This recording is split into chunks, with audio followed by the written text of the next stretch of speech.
ይህም ሆኖ በመንግስት መገናኛ ብዙሃን የተላለፈው ዜና ግን ህዝቡን ሽምጥጥ አድርጎ ይካደና የሚያሳዝን ሆነ። ባለፈው አርብ ሐምሌ 6 ምሽት በአዲስ አበባ ከተማ ህጋዊነት በሌላቸው ቡድኖች የተፈጠረው ሁከት የሀገሪቱን ጸጥታ ለማወክና ድብቅ የፖለቲካ አጀንዳቸውን ለማራመድ የተፈጸመ ተግባር መሆኑን በአዲስ አበባ ከሙስሊም ህብረተሰብ ያነጋገርናቸው አስተያየት ሰጪዎች ገለጹ። የሚያሳዝን ድርጊት ነው። አንደኛ ይሄ ድርጊት የሙስሊም ድርጊት አይደለም። ሁለተኛ ይሄን ድርጊት የሚያነሳሱት ሌሎች አቋሞች ናቸው። ነገር ግን እነሱ በስመ እስልምና ገብተው ሙስሊሙን ለመበጥበጥ ነው በየመስጊዶች ይሄን አመጽ የሚያነሱት ገባ። እነዚህ ሰዎች የያዙት አጀንዳ ሽብር፣ ማወናበድ፣ ውሸት፣ ዑለማ ማጥፋት፣ ህዝብ ማወቅ። ለዚህ የሚባሉ ሰዎች ሙስሊሙን ህብረተሰብ የሚወክሉ አይደሉም። ለምን ቢባል የተወሰኑ የጽንፈኞች ተወካዮች ራሳቸው በአንድ መስጊድ ይወከሏቸው እንጂ የኢትዮጵያ ሙስሊም የወከላቸው ሰዎች አይደሉም። በአገር አቀፍ ደረጃ የጠሩት ሰደቃም ድብቅ ፍላጎታቸውን ለማስፈጸም እንጂ የነብጤዎችን ለመርዳት አይደለም ብለዋል አስተያየት ሰጪዎቹ። ለምንድን ነው አላሁ አክበር የሚባለው? ኢባዳ አይደለም፣ ጸሎት አይደለም፣ ሚታ ማለት ነው። በእርግጥም በሚዲያ የተላለፈው መልእክትና የተከሰተው ክስተት ፍጹም የተለያዩ እንደነበሩ ግልጽ ነው። በየመስጊዶች ውስጥ ለሰደቃና ለመሰል ዝግጅቶች ማደርና መዘጋጀት ህገወጥነት አልነበረም። የሙስሊሙን ህብረተሰብ የልብ ትርታ ያልተረዱ የራሳቸውን ሰዎች በቴሌቪዥን መስኮት ማሳየቱም የህዝበ ሙስሊሙን ቁጣ የሚያገነፍል እንጂ መፍትሄ የሚያመጣ አልነበረም። የዚህን ሁሉ ሙስሊም ማህበረሰብ ጥያቄ የተወሰኑ ሰዎች የጥቂቶች ጥያቄ እያሉ ማጣጣሉ ከእውር እንኳን ያልተደበቀን እውነታ መካድ ነው። ሰላማዊ ጥያቄ ያቀረበን ህብረተሰብንም በሽብርና ድብቅ አጀንዳ ያላቸው ያሉ ወንጀሉስ አግባብ ነውን? አወል ያልከሄደ የታሰበው የሰደቃ ፕሮግራም በአንዋር መስጂድ ተካሄደ። በዕለተ አርብ ምሽት አወል ያባደሩ ወንድሞች ላይና በተለያዩ መስጂዶች በደረሰው ጭፍጨፋ መሪር ሐዘን የተሰማው ሙስሊሙ ማህበረሰብ እሁድን በአንዋር መስጂድ በለቅሶ አሳለፈው።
ይህም ሳንስ ህዝበ ሙስሊሙ ይሆኑኛል ብሎ ድምጹን ለሚመለከተው አካል ያሰሙለት ዘንድ የመረጣቸውን የኮሚቴ አባላቶች እንደ ቀበሩ ያደኑ ወደ እስር ቤት ወረወሯቸው።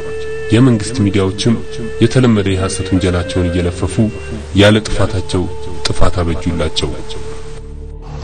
የፌደራል ፖሊስ ተደራጅተው የሽብር ተግባር ለመፈጸም የተንቀሳቀሱ ተጠርጣሪዎችን በቁጥጥር ስር በማዋል ምርመራ ያደረገ መሆኑን አስታወቀ።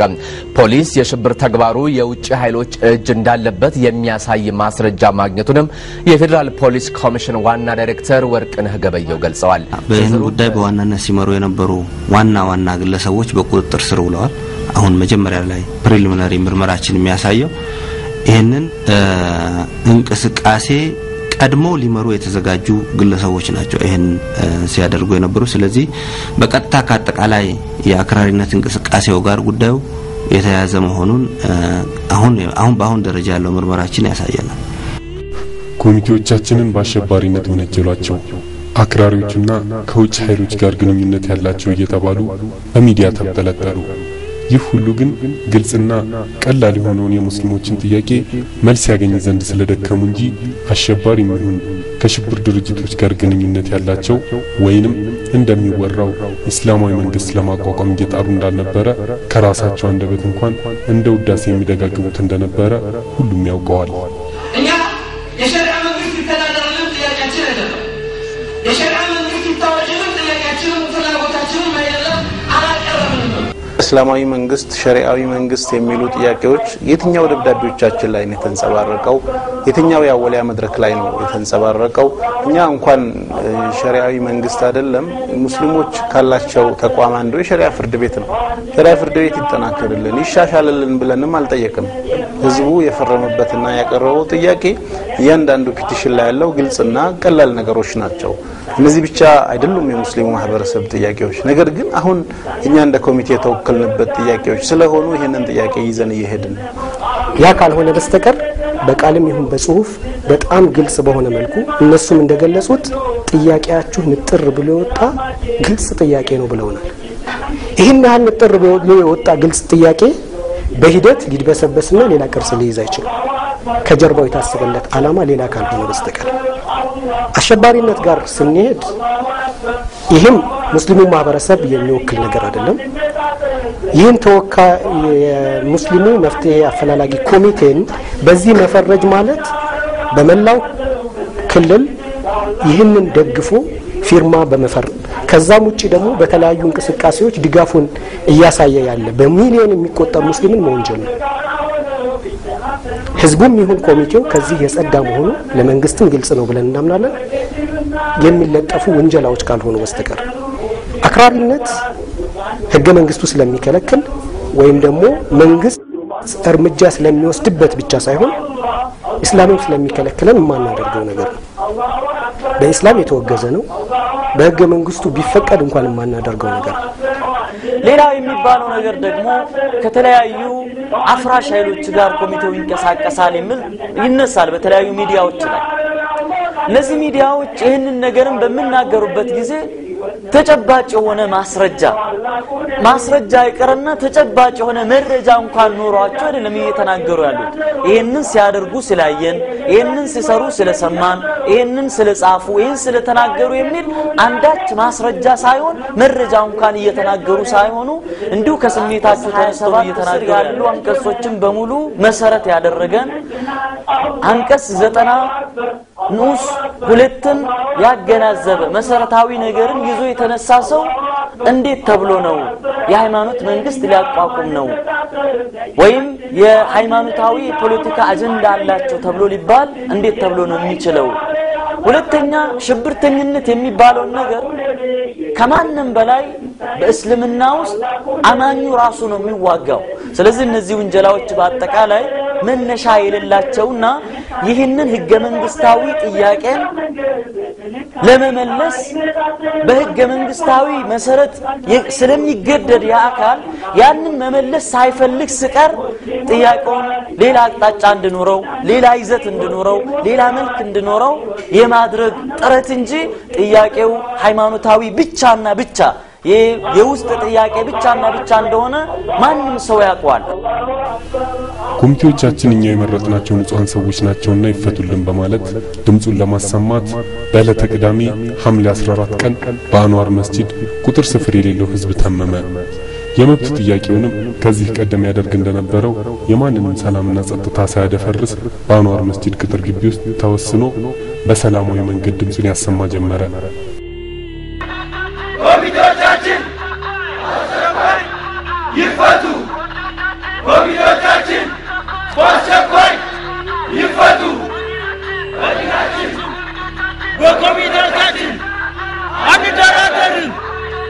በኮሚቴዎቻችን በዲናችን አንደራደርም! ህገ መንግስቱ ይከበርልን!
ከአስር ሰላት በኋላ ግን ያወሊያው ግፍና በደል በዛ ሁሉ ሙስሊም ማህበረሰብ ላይ በአንዋር መስጂድም በበረታና በተጠናከረ መልኩ ተደገመ። አንዋር መስጂድ በታጣቂ ፖሊሶች ተከበበች። ያንን ሁሉ ምእመን ኢሰብአዊ በሆነ ድብደባ አሰቃዩአቸው። አቅማቸው የቻለውን ያህል ህዝብ ደግሞ ወደ እስር ቤት በግፍና ሰብአዊነት በማይታይበት መልኩ ወሰዷቸው።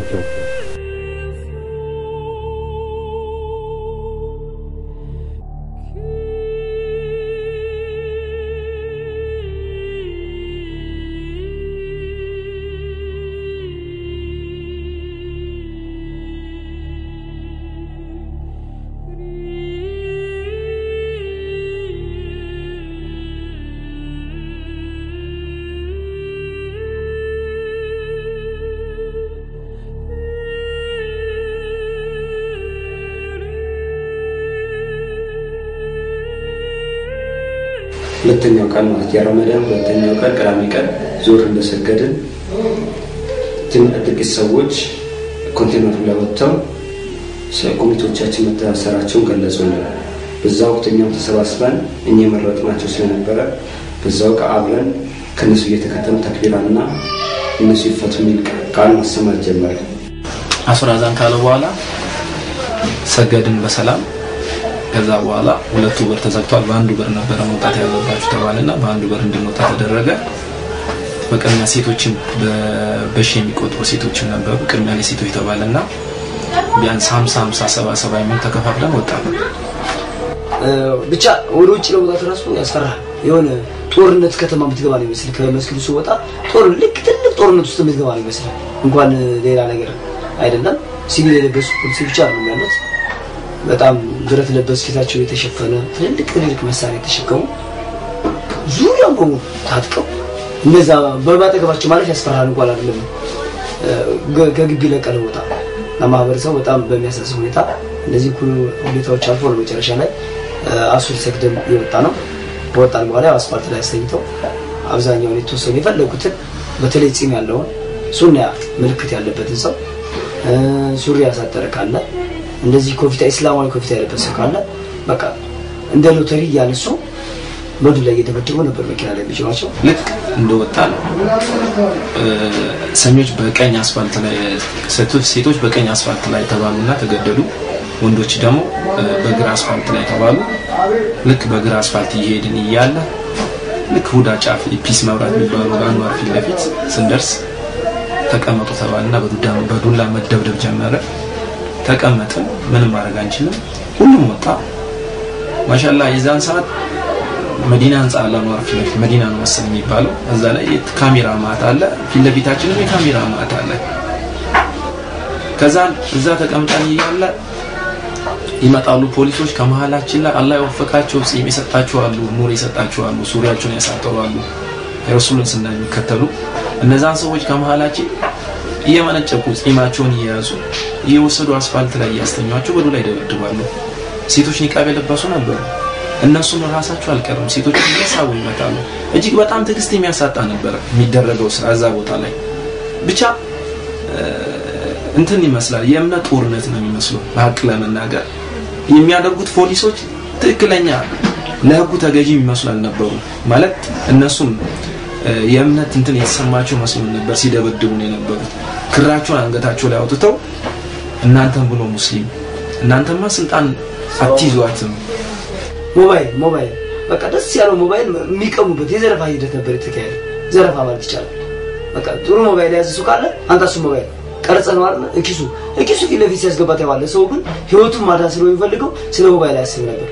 ሞባይል ሲያወጣ የስንት ገዛህ አሉት። በጣም ተደንቀው ሳምሰንግ ጋላክሲ ነው 20 ምናምን ሺህ ብር ነው የሚሸጠው ሲላቸው ደነገጡ። በወቅቱ ህዝበ ክርስቲያኑ ትንሽ ሞባይል የ200 ሞባይል የምታክል መያዝ አቅቶታል።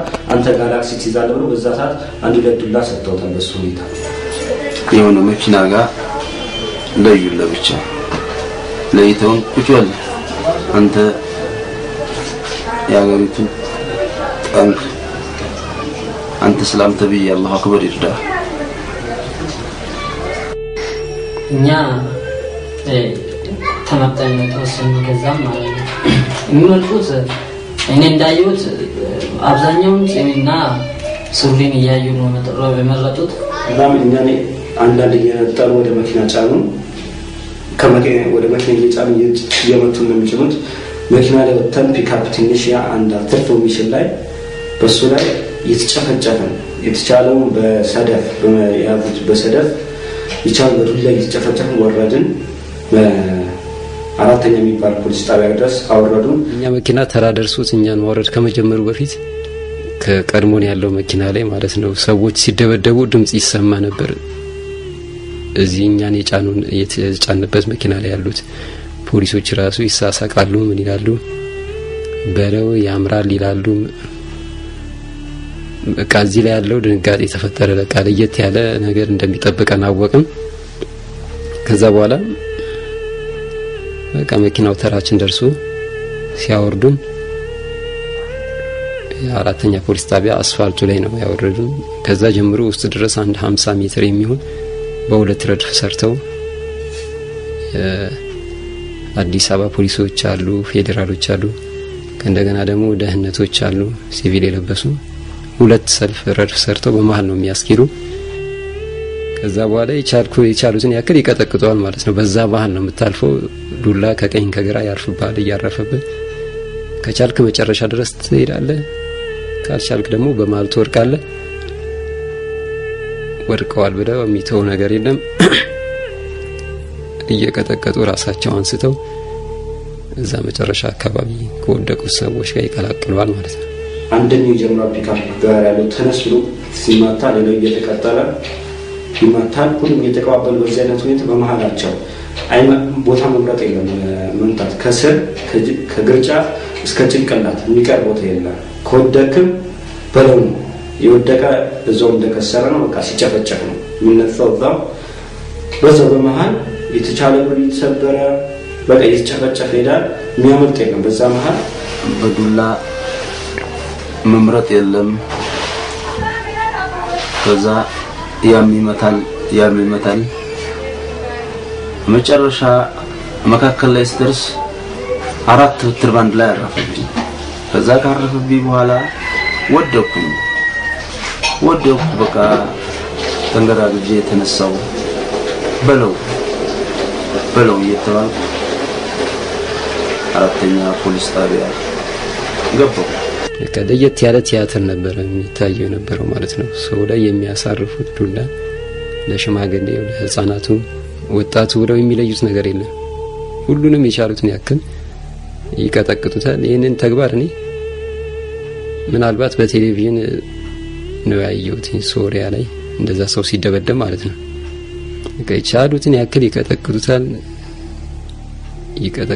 ሀዘኔታ የሚባል ነገር የለም። በዛ ወቅት አግሩ የተሰበረ ነበረ ምንም እንትን የላቸው መርህራህ የላቸው አቃናው ነው በዛው ቃራውታል። በዛ ሰዓት ያየሁት ሌላው ምንድነው ሴቶች እህቶቻችን ላይ ያደርሱት የነበረው ነገር ነው። ሂጃብ እንትን ኒቃብ የለበሱ ሴቶችን ያስወለቁ ነበር። ወንድ ሳታይ እስከ መቼ ነው የምትኖሪው አውልቂ እያሉ ወንዶቹ መከላከልም አልቻሉም። ከሴቶቹ በጣም በበለጠ ተጎድተዋል። አንዳንዶችን ሴቶች ግደለኝ እንጂ አላውልቅም ይላሉ። አንዳንዶቹ ደግሞ ያውልቁ ነበር። በጣም ማለት ያስከፋል። በእርግጥ ለዚች ሀገር እኔ ዜጋ ነኝ ብለህ ታስባለህ። ሴት እህት ላይ የሚደረገው ሴት ሙስሊም ላይ የሚደረገው ነገር በጣም ያስለቅሳል። ብዙ ስድቡ በጣም በተለይ ደግሞ ሴቶች እህቶቻችንን የሚሰድቧቸው ስድብ በጣም ይሰቀጥጣል። በቃ ብችል ተነስተ ተናንቀ የመጣው ይመጣ ብለህ ትመኛለህ። በቃ ግን ከአቅም በላይ ስለሆነ ምንም ማድረጋችንም ማዳመጥ ብቻ ይሆናል ማለት ነው። አላሁ አክበር ያሉትን ሰዎች እዚህም አላሁ አክበር ትላለ እንደ እስቲ አላሁ አክበር እስቲ አላህ እስቲ ያውጣ ከዚህ ጭንቅ እስቲ አላህ የሚያውጣችሁ ከሆነ እስቲ አሁን ያውጣችሁ ከኛ ጥቃት ያውጣችሁ ጥቃቶች ይደርሱ ነበር ሳይሆን አላሁ አክበር ምትስትል አላሁ አክበር ሰባት ወር እናንተ ነበራችሁ አላሁ አክበር እያላችሁ ስትሉ የነበሩ ዛሬ አላህ መጥቶ ያድና ይሉሃል። አንዳንዶቹ ሲጠየቁ የቤት ቁጥራቸው ምናምን ካላወቁት በቃ አንተ የቤት ቁጥርን ሳታቅ ነው መንግስት ምትመሰርተው ብለው ይቀጠቅጧል። የሆነች ሴት ነበረች አንቺ የአረብ ሸርሙጣ የአረብ ገረድ እያሉ ይመቷት ገባ ይሳለቁባት ገባ። እኔ የአረብ ሙስሊም ነኝ ለዚህ ማልሰራም ብትልም ምንም ሊያምኗትም አልቻሉም። ሞባይላችንን አስረክበን ጫማችንን አውልቁ ተባለ። ሞባይሎችን አስረክቡ ተባለ። ወደ ሰንዳፋ ተጫንን ማለት ነው። ሰንዳፋ ከሄድን በኋላ ያለው ሁኔታ እዛ ከዚያ አኳያ አልহামዱሊላህ በጣም የተሻለ ነበረ። እዛ የነበረው ሁኔታ ማለት ነው ጥሩ ነው። ያው እዛ ከደረስን በኋላ ወደ ከሌሊቱ 8 ሰዓት አካባቢ መሰለኝ የደረስነው በግምት ዳቦ አንዳንድ ዳቦ አመጡና ሰጡን። መርማሪዎች ጋር አንዳንድ እየሆንን እንገባለን። በዲናችን ዙሪያ ከጥያቄዎቹ መሀል አምን ነበረ እምነት ምንድነው ይላሉ። የድሮ ነው ያው ብለው ይጠይቃሉ። በዛው ወቅት የኛ ምላሽ ያው እስልምና ሲባል የድሮ ነው ያው ነው ብለው ምትደርሱብናል። የድሮ ስንላቸው የአባትና የእናት ነው እነሱ የሚያስቡት በዛ ሰዓት ምትደርሳሉ።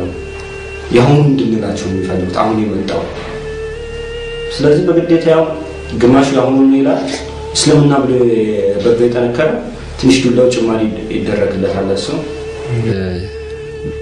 በጊዜው መላ ሰውነቴ ነበረ በልዙ የነበረው እግሮቼ ላይ ጀርባዬ ላይ እጆቼ ላይ ትከሻ አካባቢ ምናምን ከጭንቅላቴ በስተቀር ሁሉም የሰውነቴ አካል በራዞ ነበረ እና የህመም ስሜት የሚሰማኝ ነበር። ግን መጨረሻ ላይ ሌላው እየቀለለ ሲሄድ የትከሻ አካባቢ ያለው ህመም ግን እስካሁን ድረስ ያው ይደቀኝ አልቻለም። እንደ አጋጣሚ አንተ ድንጋይ ስትወረውር ነበር አላህ ፍሩኒ ድንጋይ ስትወረውር ነበር አትዋሽ ማለት ዱላ ጀመረ። ከዛ በኋላ እስቲ ምንም ለማና አልነበረኝም ከነሱ ጋር ትግል ነው። እኔ ድንጋይ ወርውራር ሲሉኝ ድንጋይ ወርወርኩም አላህን ፍሩኒ ድንጋይ ወርወርኩም። እኔ ለዚች ሀገር ሁለተኛ ዜጋ ሳይሆን ትክክለኛ እስልምና ተቀበየ የምለው ሙስሊም እንጂ ሙስሊም ኢትዮጵያዊ እንጂ ሌላ ዜጋ አይደለም ያልኳቸው ትግል ነው። እነሱ ግን ይተውኛል አልቻሉም። እስከሚስ አቅሜ እስከሚችሉ ያህል ትግል ሳደርግ እየመቱኝ መጨረሻ ላይ አልቻልኩም ወደኩ። እንግዲህ እጅ ሰውነቴ ማጠቃለያ በጣም ስለመቱኝ ሽባውኝ ነበር አልቻልኩም መቆጣጠር ራሴን ሳልኩ መርፌ ያው ስቲል ከመተኛት ቢ ጧት የተነሳው መርፌ እየወሰድኩ ነው መንቀሳቀሰው ግሬን እጄማ ይሰራል።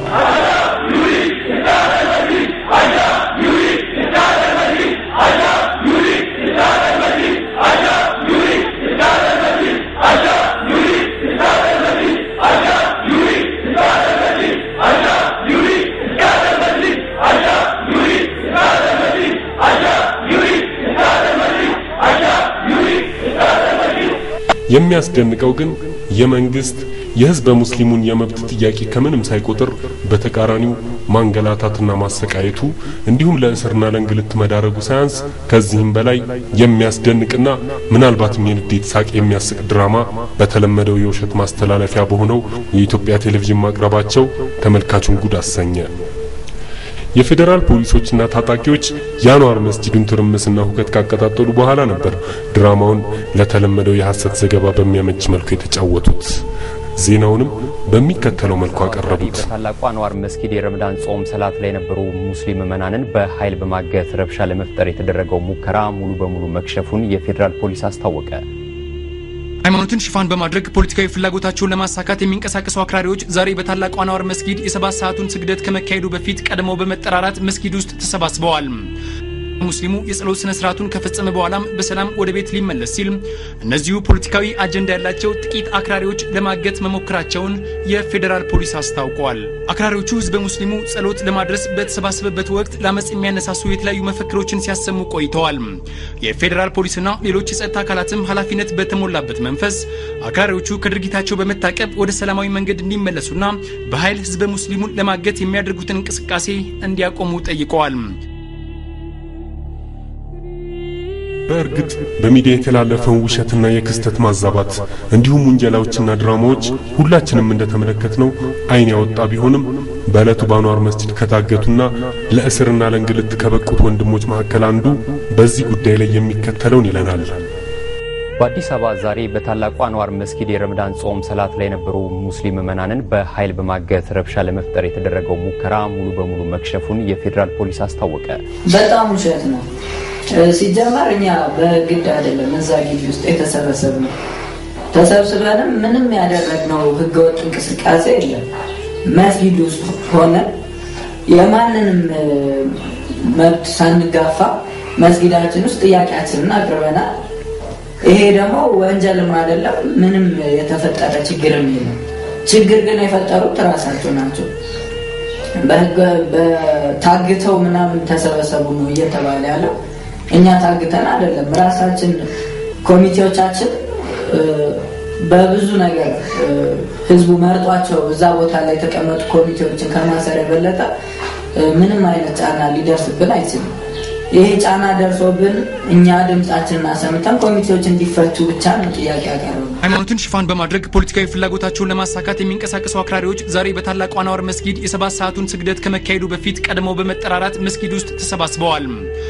ሙስሊሙ የጸሎት ስነ ስርዓቱን ከፈጸመ በኋላም በሰላም ወደ ቤት ሊመለስ ሲል እነዚሁ ፖለቲካዊ አጀንዳ ያላቸው ጥቂት አክራሪዎች ለማገት መሞከራቸውን የፌዴራል ፖሊስ አስታውቋል። ያገተም የታገተም ሰው የለም ማንም ማለት ነው። ሰገደ በቃ ማይክሮፎን ያዙት ወጣቶች ኮሚቴዎቻችን ይፈቱ ሲሉ ሁሉም ሰው እየተሰበሰበ ወደ እነሱ ነው የተጠጋው።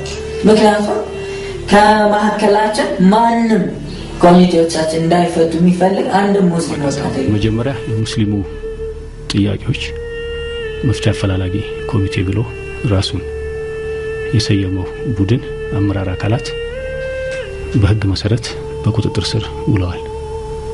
በቁጥጥር ስር ውለው ምርመራው በመከናወን ላይ ይገኛል።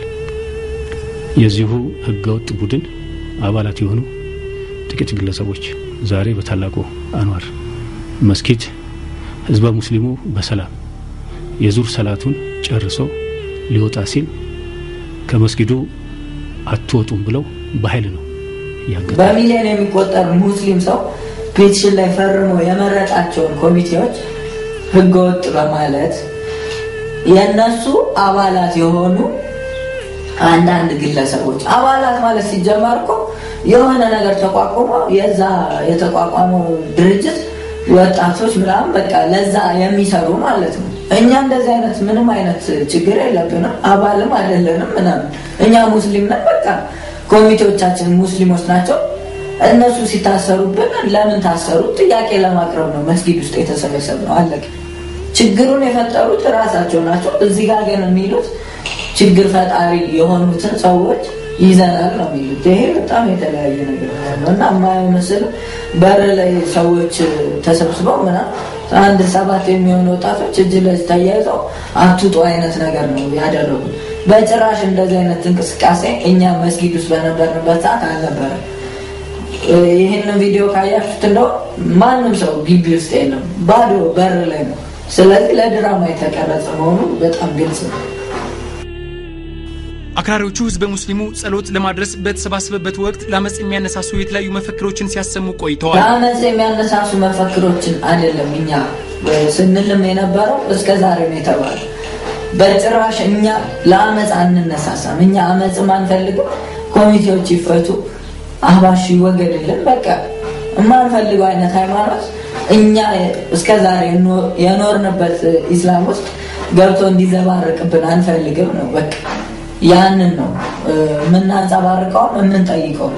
ነገር ግን አሁን አሸባሪዎቹ አክራሪዎቹ አላከረርንም። ነገር ግን ሃይማኖታችን በሌላ በማይረባ ግለሰቦች እየተበጠበጠ እንዲላላ ማንፈልግ ፖሊስ በአካባቢው በመሆን በድምጽ ማጉያ ሰላማዊ የሆኑ የእምነት ተከታዮች ያላንዳች ችግር ወደ ቤታቸው እንዲሄዱ በመጠየቁ በርካታ የእምነቱ ተከታዮች ራሳቸውን ከአመፀኞቹ በመነጠል ወደ ቤታቸው ተመልሰዋል። በጣም ውሸት ነው። እዚህ ጋር ስፒከር ምናምን ገጣጥመው ሰላማዊ የሆናችሁ ወደ ውጭ ውጡ ምናምን ተብሎ ነበር እና የተወሰኑ ሽማግሌዎች ህፃናቶች ምናምን ሲወጡ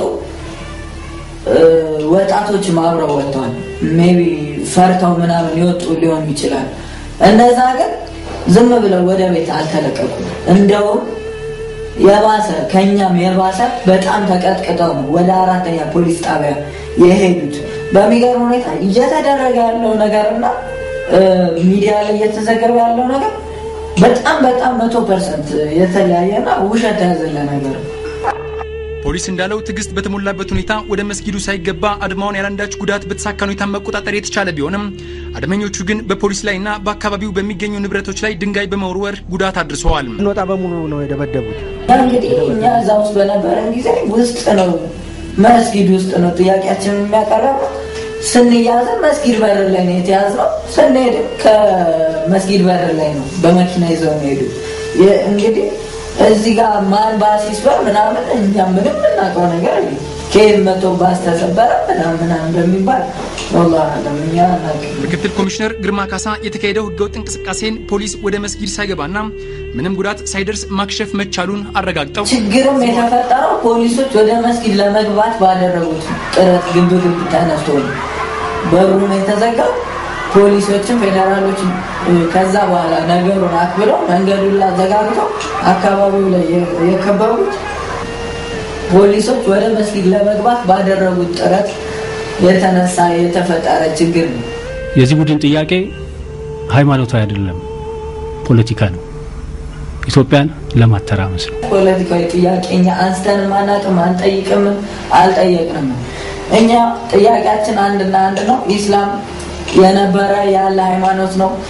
በቃ ያንን ነገር አትረብሹብን ነው። አህባሽ ያሉ እየመጡ ሌላ ነገር በጣም ከኢስላም አመራር የወጣ ነገር ያደረጉብን ስለሆነ ያንን ተቃውመናል። በቃ አንፈልግም። ኢስላም ሃይማኖታችንን እናራምድበት ነው ምንለው።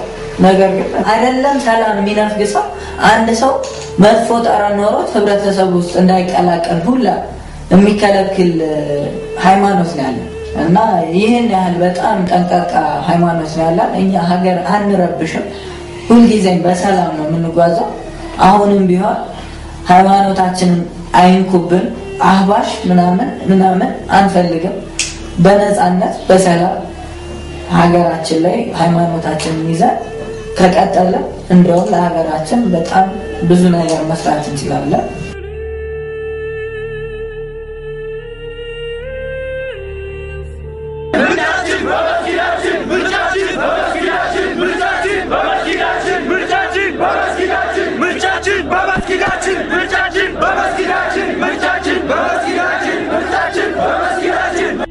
ስለ ምርጫ ሂደት እንደ ሙስሊም ማህበረሰብ እንደ ኮሚቴ አቋም ይዘን ምርጫችን በመስጊዳችን ነው የሚደረገው።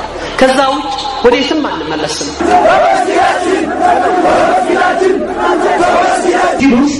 ማን ነው ዲነኛ? ማን ነው ኢባዳ ላይ ያለ? ማን ነው ለሙስሊሙ የሚሰራው? የሚለየው የት ነው? መስጊድ የሚመጣ ከሆነ መስጊድ የማይመጣ ስለሆነ በምን እናውቃለን? እኛ ከበደ የነበረ ሰው ኢብራሂም ብሎ መታወቂያ ይዞ ቢመጣ ለየት አንችል። ህገ መንግስቱን ይዘን መንግስትን ሃይማኖታችን ውስጥ አትግባ፣ የኢትዮጵያ እስልምና ጉዳዮችን በሚመለከት ምርጫ ላይ የትኛውም የቀበሌ አመራር ስብሰባ ሊጠራን አይገባም። የትኛውም ካድሬ የተለያየ መድረክ አዘጋጅቶ በዚህ ጉዳይ ሊያወያየን አይገባም። በመሪ ደረጃ ለምን እነሱ የኛ የጋራ በሆኑ ጉዳዮቻችን የተጠመዱ ናቸው። ህዝበ ሙስሊሙንም ህዝበ ክርስቲያኑንም ያስተዳድራሉ፣ ይመራሉ። ዛሬም የማይቀየር አቋማችን። ስለዚህ የመጀመሪያው መስፈርት ዑለማ ምክር ቤት የማስመረጥ ስልጣን መብትም የለውም። እሱ ከመጅሊሱ አንድ ስለሆነ አይወክለንም የሚለውንም አይንቀበልም። አላሁ አክበር። እንደዚህም ቀበሌ ወይም ወረዳ ከሆነ አንድ ወረዳ ላይ አድርጎ ሲባል እዛ ወረዳ ውስጥ ብዙ ሙስሊም ይኖራል። ስለዚህ ምን ይላል? አይኔ ምናልባት እሱ ከሌላ ወረዳ ይሆናል እኔ አላውቀውም ሊል ይችላል። በየመስጊዱ ውስጥ ከሆነ እያንዳንዱ መስጊድ ማን እንደሚሰግድ በቀን 5 ጊዜ የሚገናኝ ሰው ያ ሰው ዲነኛ ነው አይደለም፣ ይጠቅማል አይጠቅምም የሚለውን ያውቃል። ከመንግስት በኩል የሚመቻቹ መድረኮች ላይ በሚደረጉ ቦታዎች ላይ አትሄዱ አይደለም፣ ከቀድሙ ንግግሬ ጋር አይጋጭም። ሲሆን ነው ያልከን። ግን ሳይሆን ቀረና በየመድረኩ ይጠሩናል። በክፍለ ከተማ፣ በቀበሌ፣ በመንደር በተለያዩ አዳራሾች ይጠሩናል። ሂደን ግን ስለ ምርጫ ጉዳይ አይደለም ማውራት ያለብን። በመጀመሪያ ደረጃ የት አለ ደንብ? በከዛ አልፎስ እናንተ ምን አግብቷችሁ ነው በዚህ ጉዳይ ጣልቃ ገብታችሁ ስለኛ ምርጫ የምታወያዩን? ዑለሞቻችን በየአካባቢው ያሉ መሪዎቻችን ናቸው የሚያወያዩን። እናንተ ታች ወርዳችሁ ግራና ቀኝ ወይም ከኋላ ከፊት ቁጭ ብላችሁ መታዘብ አለባችሁ ነው ሊባሉ የሚገባው። ሙስሊሙ በመንግስትና አህባሽ ቁርኝት እየተነጋገረ ባለበት ወቅት ምርጫው በመንግስት ተቋማት ይሁን ማለት ግን ምንም እንኳን ምርጫው ፍትሃዊ ነው ቢባል እንኳን በጥርጣሬ መታየቱና ግጭት ማስነሳቱ አይቀርም።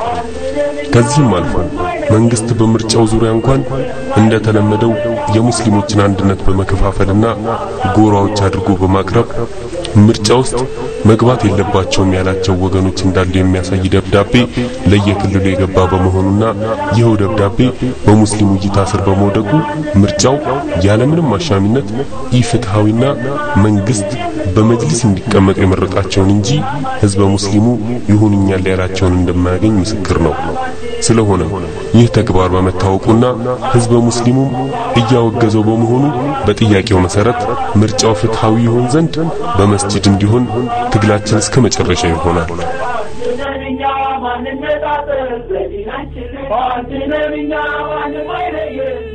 ከኮሚቴዎቹ መታሰር በመቀጠል የሐምሌ 14ቱ የአንዋር መስጂድ ጅምላ ጭፍጨፋ ለሙስሊሙ ማህበረሰብ እጅግ አሳዛኝ ክስተት ነበር።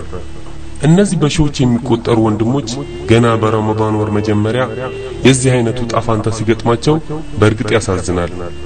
ኢስላም በእርግጥም ሰላም ነው። በእውነቱ በምድር ላይ ለፍትህ በእውነት የቆመ እንደ ሙስሊም የለም። በሃይማኖቱ ከመጡበት ግን ነፍሱንም ይሰዋል። የአወሊያው ጭፍጨፋ፣ የኮሚቴዎቹ መታሰርና የአንዋሩ በሺዎች የሚቆጠሩ ወንድሞች እስርና እንግልት ህዝበ ሙስሊሙን አስደንግጦ ኢስላም ላይ የተከፈተውን ጦርነት እያየ ቤቱ ተሸሽጎ እንዲቀመጥ የታሰበለት ይሆናል። ነገሩ ግን በተገላቢጦሽ ለተከታታይ የረመዳን ጁማዎች ቁጥር ስፍር የሌለው ሙስሊም ማህበረሰብ በአንዋር መስጂድ በመታደም አንዋር ግቢ ለመግባት ያልታደለው ደግሞ በአራቱም አቅጣጫ በመጉረፍ ከወትሮ ለየት ያለ መፈክሮችን ይዞ ብቅ ማለቱ ሁሉንም አስደመመ። ሰላማዊ መሆኑን ነጭ ባንዲራ በማውለብለብ ይገልጻል። ታፍነናልና ታስረናል በሚል ስሜት ደግሞ እጁን ይቆልፋል፣ እጁን ያውለበልባል። ከዚህ በመቀጠልም የታሰሩት ይፈቱ፣ ድምጻችን ይሰማ፣ ምርጫችን በመስጂዳችን የመሳሰሉ መፈክሮችን ማሰማቱን ተያይዞታል።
ታዲያ ይህ ሁሉ ማህበረሰብ ሲጮህና ድምጹ እንዲሰማ ጥሪ ሲያቀርብ የኢትዮጵያ ማስ ሚዲያዎች የት ጓዳ ተደብቆ ይሆን? ወይንስ ወሬው ሳይደርሳቸው ቀርቶ ይሆን? በእርግጥ ፍላጎታቸው በሚዲያ ፈና የሙስሊሞች ድምጽ ወደ ውጭ እንዳይወጣ በማድረግ በከፍተኛ ወጪ የጀመሩትን የአህባሽን ዘመቻ የፌደራል ጉዳዮች ሚኒስቴሩ በተናገሩት መልኩ በኃይል ለማጥመቅ ነበር። በጣም የሚያስደንቀው ግን ጉዳዩ ዓለምን ከጫፍ እስከ ጫፍ ማዳረሱ ነበር። በመላው ዓለም ያሉ ሙስሊሞች ጉዳዩን እንደ ዩቲዩብ እና ፌስቡክ ባሉ ዘመን አመጣሽ ቴክኖሎጂዎች በመታገዝ ተከታትለዋል። ስለሆነም በሚያስደንቅ ሁኔታ የኢትዮጵያ ሬዲዮና ቴሌቪዥን ድርጅት ዓላማ በሁሉም ሙስሊም ማህበረሰብ ጥረት ተንኮታክቷል። ይህም ብቻ ሳይሆን እነዚሁ በውጭ ሀገር የሚኖሩ ኢትዮጵያውያን ጉዳዩ የእናንተ ብቻ ሳይሆን የኛም ነው በማለት በያሉበት ሀገር ሰላማዊ ሰልፍ ሲያደርጉ ቆይተዋል። በአሜሪካን፣ በካናዳ ቶሮንቶ፣ በሜልቦርን፣ በጣሊያን፣ በግብጽና በሪያድ፣ በዋሽንግተን ዲሲ፣ በዱባይና በሌሎችም በርካታ ሀገራት የወጡት እነዚሁ ሙስሊሞች መንግስት በሙስሊሙ ላይ ያደረሰ ያለውን ግፍና ጭቆና በጽኑ አውግዘዋል። የመፍትሄ አፈላላጊ ኮሚቴዎችም እንዲፈቱ ጠይቀዋል። ሙስሊም ያልሆኑ ኢትዮጵያውያንም የሙስሊሙ ተቃውሞ ፍጹም የመብት ጥያቄ ስለሆነ ህዝበ ክርስቲያኑም ይህንን አውቆ በሚችለው አቅም ከጎናችን እንዲቆም ጥሪ አስተላልፈዋል።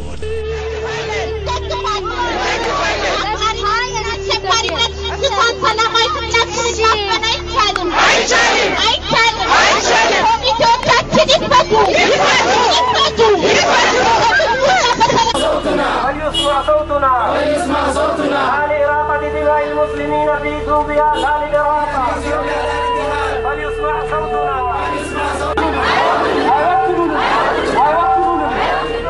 إسلام سلام ኮሚቴዎቻችን ይፈቱ ኮሚቴዎቻችን ይፈቱ ኢማሞቻችን ዳዮቻችን ይፈቱ ኢዲሊ ውሸታ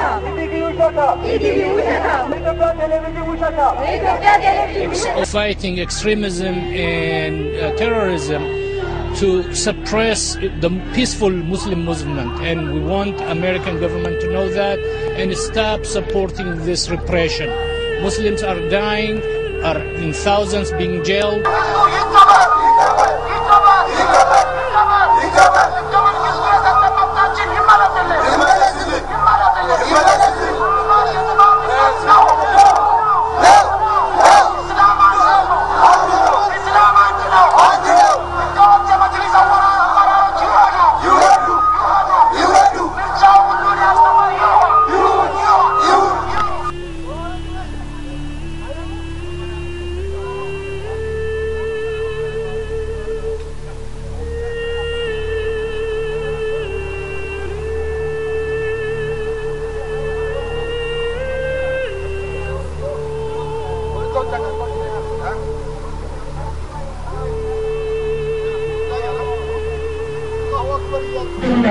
የተሳተፉ ባለስልጣኖች እንዲሁም አውገሪያ ላይ የህዝበ ሙስሊሙን ንብረት የዘረፉ የመንግስት አካላት በአስቸኳይ ለህግ ይቅረቡልን።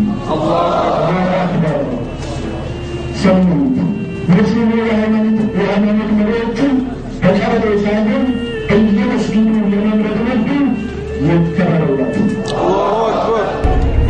በሀገር ውስጥ ማለትም በኢትዮጵያ ለነጻነታቸውና የህግ ይከበርልን በማለት የቆሙ ሰላማዊ ትግል እያደረጉ ያሉት የሁላችን ወኪልና ልሳን ናቸው። ሰላማዊ ኗሪ በጦር መሳሪያ የጨፈጨፈ ወንጀለኛ በአስቸኳይ ለፍርድ እንዲቀርብ እንጠይቃለን። በሀገር ተከታዮች ወንድሞቻችን ወገኖቻችን በችግር ላይ እንዳሉ ሰምተናል። ምናልባት በንግግር ላይ አነሳዋለሁ። ይህ ሁሉ ሁላችንም አብረን በአንድ ላይ መቆም እንዳለብን ነው። ወንድሞቻችን እስላሞችም ደግሞ ኢትዮጵያውያን በመሆናቸው እየተገፉ እየተበደሉ ነው የሚገኙት። ስለ እነሱም ቢሆን ቤተክርስቲያን ትጮኻለች። ምክንያቱም ኢትዮጵያውያን ናቸውና። እስላሙም ወገናችን ክርስቲያኑን በመደገፍ ክርስቲያኑም ወገናችን እስላሙን በመደገፍ ሁሉም እንዲነሳና ድምጡን እንዲያሰማ በዚህ አጋጣሚ ጥሪዬን አቀርባለሁ።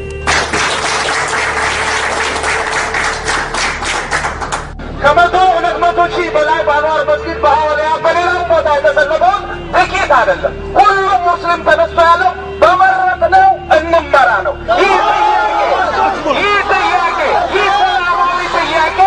ይህ ሰላማዊ ጥያቄ አክራሪ የሚያሰኝ ከሆነ እኛ ሁሉ ተቀላቅለን አክራሪ እንሆናለን።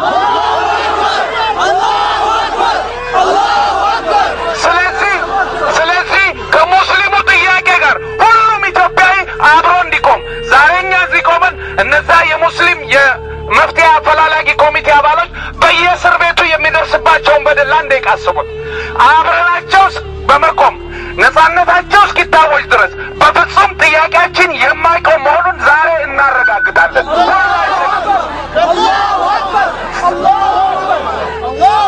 ስለዚህ የሙስሊሙ ጥያቄ ፍጹም ግልጽ የሆነ የመብት የነፃነት የዜግነት ጥያቄ ስለሆነ ሁላችንም እንደግፋለን፣ አብረን እንቆማለን። ክርስቲያንና ሙስሊም ይሄ ጥያቄ መልስ እስከሚያገኝ በጋራ እንቆማለን። ተክቢር ተክቢር ተክቢር። አመሰግናለሁ። ውድ ኢትዮጵያውያን፣ ሰላም ወዳዱ የኢትዮጵያ ሙስሊም የያዘውን ሰላማዊ የትግል አቅጣጫ ሊያስቀይሩ የሚችሉ መሰናክሎችን ሁሉ በማለፍ አንድነቱን አስጠብቆ ድምጹን በአንድነት እያሰማ ይገኛል። እስካሁን በተደረገው እልህ አስጨራሽ ትግል በየክፍለ ሀገሩ ብዙዎች ለእንግልትና ለእስር ተዳርገዋል። በአሳሳ ንጹሃን ተገድለዋል። በመቶዎች የሚቆጠሩም በእስር ቤቶች ታጉረዋል።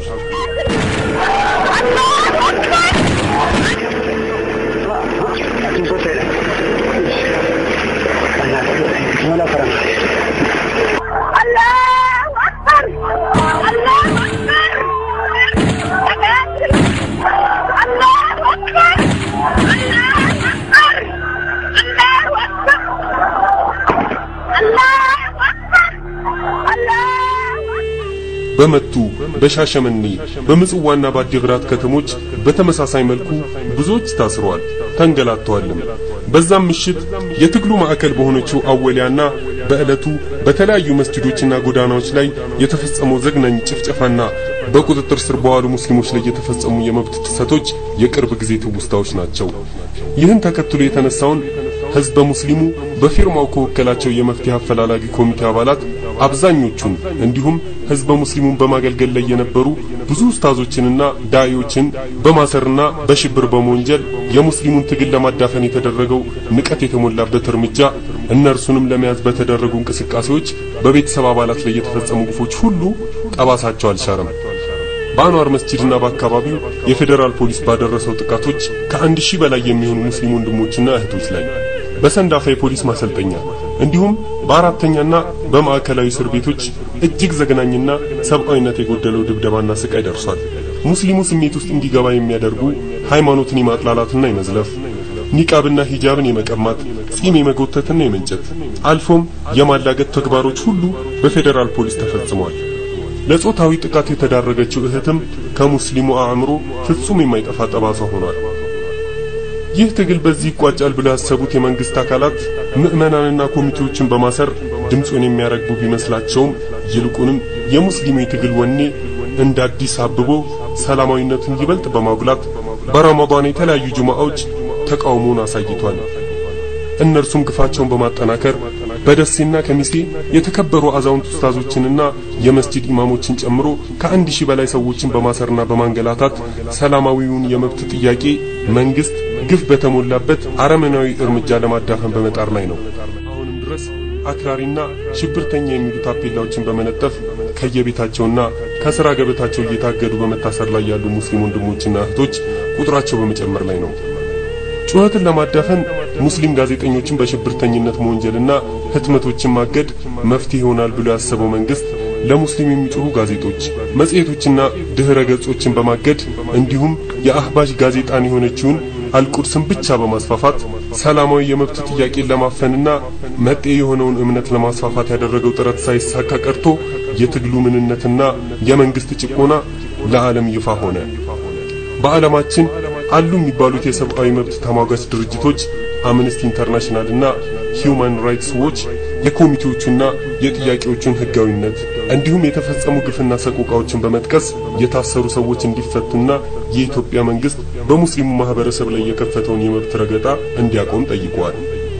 አልጀዚራን ጨምሮ መሰል የአረብ ዓለም ሚዲያዎችም ለጉዳዩ አስፈላጊውን ትኩረት በመስጠት የታፈነው ድምጻችንን ለዓለም እንዲሰማ አድርገዋል። ታላላቅ ዑለማዎችና ኢስላማዊ የምህራን ስብስቦችም መግለጫ አውጥተዋል። تحديدا في اثيوبيا وبوجه اخص في الاوليه حيث تداعت الاحداث واصبح الناس في لحظه واحده الكل ساخط غاضب لا يقبل ولا يرضى بهذا الامر.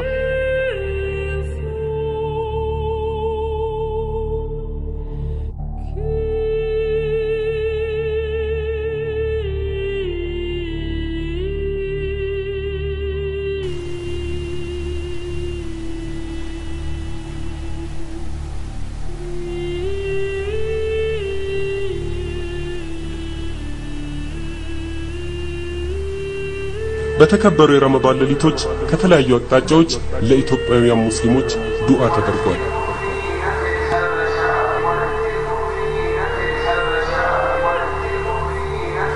በኢቲቪ ዜናዎችና ዶክመንተሪዎች እንዲሁም ፖሊስ በሚሰራቸው መረጃን የማዛባት ድራማዎች አንጀቱ የቆሰለው ህዝበ ሙስሊም እውነት በመገለጡ ተደስቷል። ህዝበ ሙስሊሙ በወከላቸው ኮሚቴዎች አማካኝነት ጠቅላይ ሚኒስትሩ አቶ መለስ ዜናዊ ጉዳዩን ይመለከቱት ዘንድ የተደረገው ጥረት አለመሳካቱ ብሎም ጠቅላይ ሚኒስትሩ በተወካዮች ምክር ቤት ባደረጉት ንግግር አህባሽን ከነባሩ እስልምና ጋር የሚሄድ ብለው ማሞገሳቸው ህዝበ ሙስሊሙን እጅግ አስቆጥቷል። ይህንን ተከትሎ በፌደራል ጉዳዮች ሚኒስቴርና በአህባሽ ጀሌዎች የሚመራ ከፍተኛ የስም ማጥፋት ሙስሊሙን የመከፋፈልና ሙስሊም ላልሆኑ ወገኖች ስጋት አድርጎ የመሳል ዘመቻዎች ተጠናክረው ቀጥለዋል።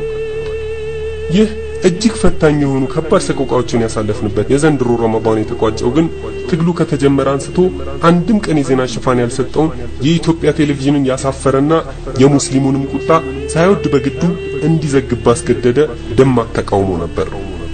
በኢድ ቀን በአዲስ አበባ ስቴዲየም በተሰበሰቡ ሙስሊም ማህበረሰብ አማካኝነት ከዚህ በፊት የጥቂት ጽንፈኞች እንቅስቃሴ በማለት ሲለፍፉ የነበሩ አፍረው ተሸሽገዋል። ህዝበ ሙስሊሙም እነዚህ ጥያቄዎች የጋራ እንደሆኑ በማረጋገጥ መንግስት እስረኞችን እንዲፈታ፣ ድምጻችንን እንዲሰማ፣ ምርጫችንን በመስጂዳችን እንዲያደርግ፣ የሚዲያው የማጠልሸት ዘመቻ እንዲቆም ጠይቀዋል።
በዚህ ዕለትም በተለያዩ ክፍለ ሀገራት ሙስሊሙ ድምጹን በተመሳሳይ ሁኔታ አሰምቷል።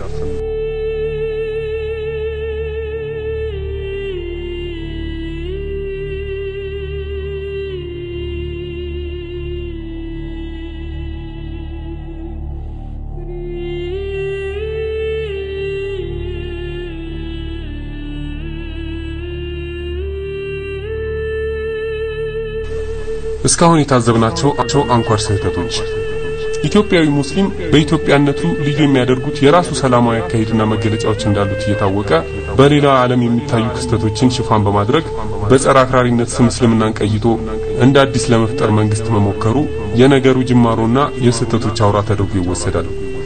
ከስተት ተምሮ በጊዜ ማፈግፈግ ሲቻል የህዝቡን ተቃውሞ ለማዳመጥ እንኳን ሳይፈልግ ይባስ ተብሎ ግልጽ የሆነ ሃይማኖታዊ ቀኖና ለምሳሌ ሰደቃን ከማብጠልጠል ዘሎ በአወለ የተወሰደው አሳዛኝ ኃላፊነት የጎደለው ድርጊት ሁለተኛው የመንግስት አንኳር ስህተት ነበር። የሰላም ሰባኪ ወኪሎቻችንን እንዲሁም ዱዓቶችንና በርካታ የኢስላም አገልጋይ ወንድሞቻችንን ማሰር ምናልባትም አፋጣኝ ልባት ካልተሰጠው ለመተንበይ የሚያስቸግር መዘዝ የሚያስከትል ግዙፍ ስህተት ነው። አሁን ከፊት ለፊታችን የሚጠብቀንና አንዴ ከተሰራ ለማረም የሚከብድና መዘዙ ዘመን ተሻጋሪ የሚሆን ክስተት ይጠብቀናል። ይኸውም በማናለብኝነት በኡለማ ምክር ቤት ጀርባ በተደበቁ የመንግስት አርቲስቶች በቀበሌ ሊተወን የታሰበው የምርጫ ድራማ ነው። የዚህ ከባድ ነጥብ ስህተትና መዘዙ ለማንም የሚሰወር አይደለም።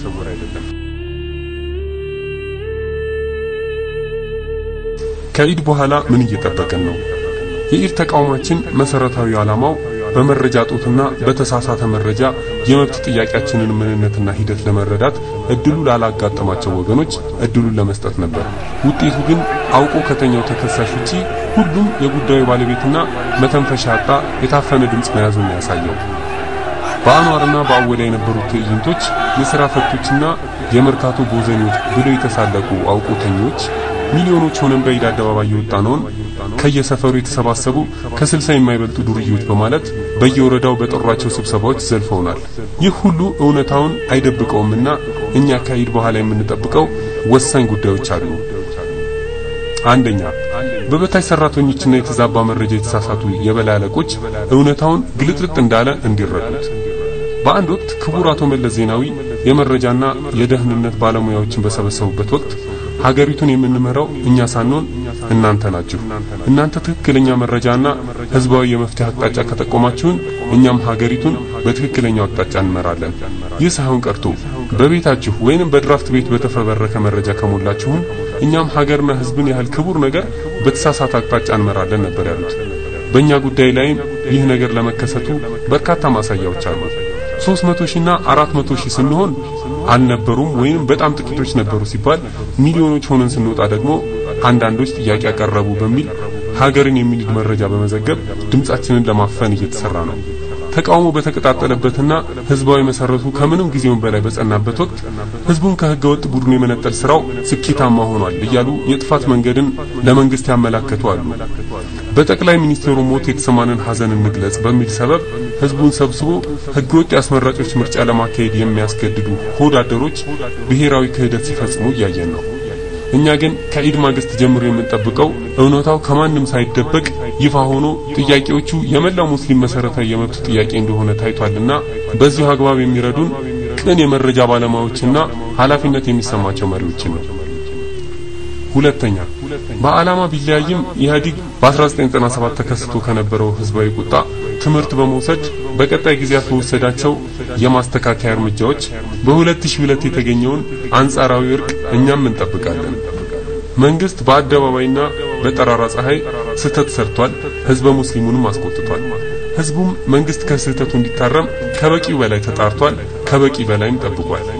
አሁን ላይ ግልጽና ተጨባጭ የማስተካከያ እርምጃዎችን እየጠበቅን ነው።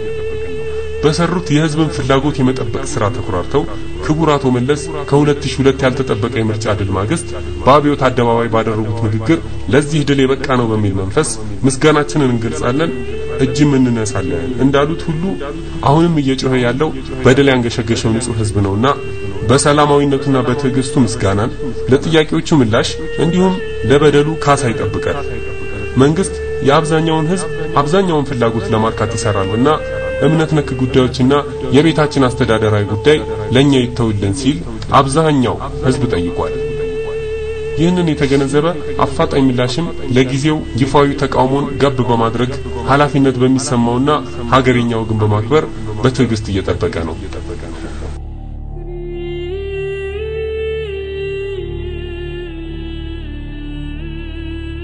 ህዝቡ ለሰላማዊ ጥያቄ ምላሽ ቢያጣ በቀጣይ ምን ይፈጠር ነው? ለዚህ ጥያቄ ቅድሚያ ጨለምተኛ በመሆን ትንበያ ከመስጠት ለጊዜው መቆጠቡን መርጠናል። ሆኖም ግን በማስፈራራት በመደብደብና በማሰር የሚቆምና በጥቅማ ጥቅም የሚሸነገል ተራ ጉዳይ ያንጠለጠለ ተራ ባለ ጉዳይ እንዳልሆነ ሁሉ የመብትና የፍትህ ጥያቄ ላነገበ ህዝብ መፍትሄው ፍትህን ማስፈንና መብት ማክበር መሆኑ ለማንም አይጠፋውም። ለዚህም አሁንም የክቡር አቶ መለስ ዜናዊ ንግግርን ዋቢ ማድረግን መረጥን። ዋነኛው ኃይል አስተሳሰብ ነው። አስተሳሰብ የሚቀየረው ደግሞ በኃይል ሳይሆን በሌላ በተሻለ አስተሳሰብ ነው። እኛም የተሻለውን እምነት እንደያዝን ከ1400 ዓመታት በፊት ተበስረናልና በመጅሊስ የሚሰበክ የአህባሽ አስተሳሰብ አያስፈልግም። እምነታችንን በኃይል ለማስቀየር መሞከር ስለማይሳካ በክቡርነታቸው ህልፈት ማግስት ራእያቸውን በማሳካት መለስ ዳግም እንዳይሞት እንተጋለን በሚል ያነቡ የአመራር አካላት በሙሉ ለቅሳችሁ ከልብ ከሆነ ጥያቄያችንን በኃይል ለመቅጨት ከመሞከር ተቆጥባችሁ እውነተኛ መፍትሄ እንደምትሰጡን እምነታችን ይጸና ነው። እኛም ከዚህ አጀንዳ ወጥተን ይህን ኃይልና ወኔ ለቀጣይ ልማት ማዋሉን የምንመኘው ነው። አሊያም እንባውም ራእዩም መሆኑ ነው።